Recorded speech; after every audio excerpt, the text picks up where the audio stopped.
ਅੱਜ ਤੱਕ ਸੁਣਦੇ ਆਏ ਹਾਂ ਕਿ ਪਾਕਿਸਤਾਨ ਇੱਕ ਦਹਿਸ਼ਤਗਰਦ ਮੁਲਕ ਹੈ, ਪਾਕਿਸਤਾਨੀ ਟੈਰੋਰਿਸਟ ਨੇ, ਪਾਕਿਸਤਾਨ ਇੱਕ ਦਹਿਸ਼ਤਗਰਦ ਜਿਹੜਾ ਮੁਲਕ ਦਹਿਸ਼ਤਗਰਦਾਂ ਦੀ ਅਮਾਜ਼ਗਾਹ ਹੈ, ਇਹ ਉਹਨਾਂ ਦੀ ਮਦਦ ਕਰਦਾ ਹੈ, ਉਹਨਾਂ ਦੀ ਹੈਲਪ ਕਰਦਾ ਹੈ। ਇਹ ਮੁਲਕ ਜਿਹੜਾ ਗਰੀਬ ਮੁਲਕ ਹੈ, ਇਹ ਮੁਲਕ ਰਹਿਣ ਦੇ ਕਾਬਲ ਨਹੀਂ।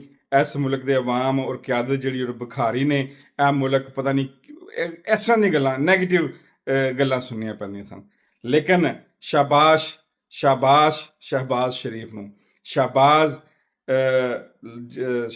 ਫੀਲਡ ਮਾਰਸ਼ਲ ਆਸਮ ਮਨੀਰ ਨੂੰ, ਕਿ ਤੁਸਾਂ ਜਿਹੜਾ ਇਹ ਕਿਰਦਾਰ ਇਸ ਟਾਈਮ ਨਿਭਾਇਆ ਉਹ ਵਾਕਈ ਇੱਕ ਮੁਬਾਰਕ ਦਾ ਹੱਕਦਾਰ ਹੈ। ਤੁਸੀਂ ਇਹ ਕਰ ਵਿਖਾਇਆ।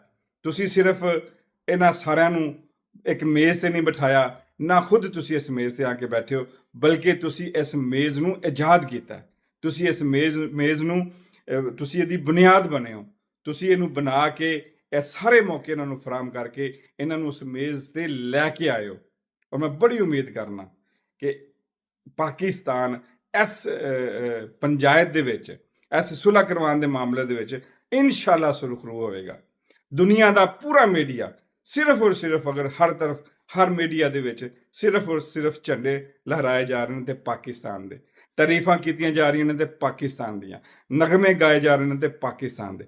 ਮੈਂ ਹਕੀਕਤ ਗੱਲ ਹੈ, ਪਿੱਛੇ ਫਰੈਂਚ ਦੇ ਵਿੱਚ ਇੱਕ ਨਗਮਾ ਸੁਣ ਰਿਹਾ ਸੀ ਜਿਹੜਾ ਪਾਕਿਸਤਾਨ ਦੀ ਤਾਰੀਫ ਕਰ ਰਿਹਾ ਸੀ, ਅਰਬੀ ਦੇ ਵਿੱਚ ਨਗਮੇ ਸੁਣ ਰਿਹਾ ਸੀ ਜਿਹੜੀ ਪਾਕਿਸਤਾਨ ਦੀ ਤਾਰੀਫ ਕਰ ਰਹੇ ਸਨ। ਪੂਰੀ ਦੁਨੀਆ ਦੇ ਵਿੱਚ ਲੋਕ ਪਾਕਿਸਤਾਨ ਦੇ ਇਸ ਕਿਰਦਾਰ ਨਾਲੋਂ ਖੁਸ਼ ਨੇ, ਸਿਵਾਏ ਇੱਕ ਮੁਲਕ ਤੋਂ। ਸਿਰਫ ਔਰ ਸਿਰਫ ਇੱਕ ਮੁਲਕ ਜਿਹੜਾ ਉਹ ਬੜਾ ਅਫਸੋਸ ਦੇ ਵਿੱਚ ਗਮਗੀਨ ਹੈ, ਪਰੇਸ਼ਾਨ ਹੈ, ਉਹਦੀਆਂ ਨੀਂਦਾਂ ਉੱਡ ਗਈਆਂ ਨੇ। ਉਹਨੂੰ ਵੀ ਚਾਹੀਦਾ ਕਿ ਤੇਰਾ ਹਮਸਾਇਆ ਇਹ ਮੁਲਕ ਪਾਕਿਸਤਾਨ ਤੇਰਾ ਗੁਆਂਢੀ ਹੈ, ਤੈਨੂੰ ਚਾਹੀਦਾ ਕਿ ਇਹਦੇ ਨਾਲ ਮਿਲ ਕੇ ਤਜਾਰਤਾਂ ਦੇ ਰਸਤੇ ਖੋਲ, ਲੋਕਾਂ ਦੇ ਆਉਣ ਜਾਣ ਦੇ ਰਸਤੇ ਖੋਲ।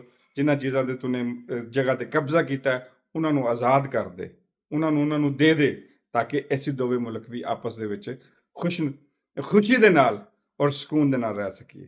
ਇਹਦੇ ਨਾਲ ਹੀ ਆਪਣਾ ਤੇ ਆਪਣੇ ਕਮਜ਼ੋਰ ਤਬਕੇ ਦਾ ਖਿਆਲ ਰੱਖਣਾ, ਦੁਆਵਾਂ 'ਚ ਯਾਦ ਰੱਖਣਾ। ਅੱਲਾ ਸੋਹਣੇ ਦੇ ਹਵਾਲੇ।